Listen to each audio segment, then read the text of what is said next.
मैं उन्हीं मुसलमानों से एक सवाल कर रहा हूं, सच बताओ कुरान शरीफ पे हाथ रख करके, करबला में क्या हुआ था? अगर यह हिम्मत नहीं है तो हिंदुओं को और सनातनियों को झूठ बोलने के लिए करबला का इस्तेमाल मत करो। करबला में तुमने मोहम्मद साहब के खानदान,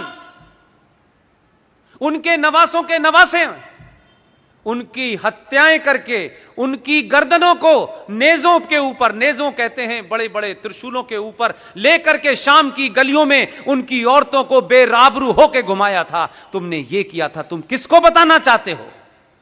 तुम तो न मोहम्मद के सगे हो न उनके खानदान के सगे हो। तुमने तो उनके दामाद को नमाज पढ़ते हुए उनका कत्ल किया।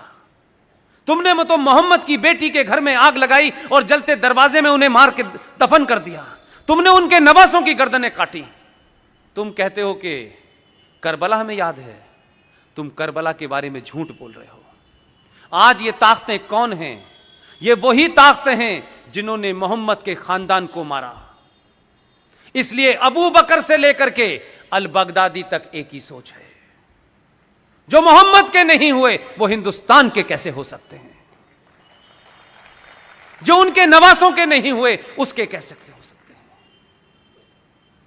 हमको सिखा रहे हो?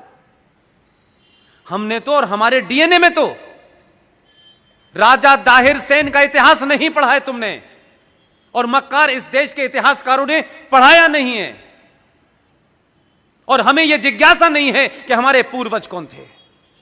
राजा दाहिर सेन सिंध का आखिरी राजा था, उसका इतिहास पढ़ लेते तब भी मुसलमान अपनी मुंह नहीं खोलता आपके सामने।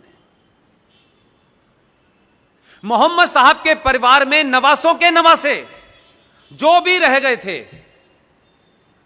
राजा दाहिर सेन ने अपने किले में उनको छुपा करके शरण दी। लेकिन बदकिस्मती और ट्रेजेडी देखिए कि कासिम जो चला था वहां से, पूरा नाम उसका क्या है, मोहम्मद बिन कासिम।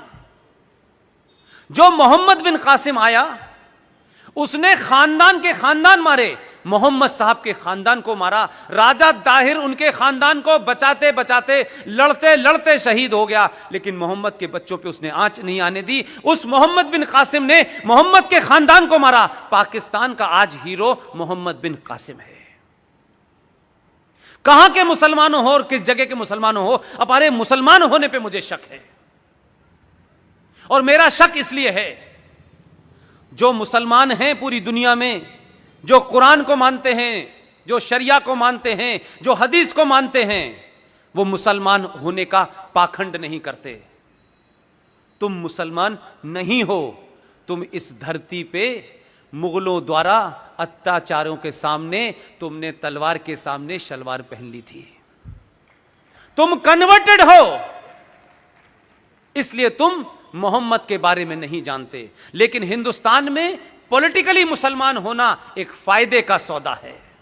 सत्ताएं डरती हैं, लोग डरते हैं, समाज डरते हैं, नाजायज मांगों को लोग मान लेते हैं। इसलिए तुम असली मुसलमान नहीं हो, तुम कन्वर्टेड मुसलमान हो।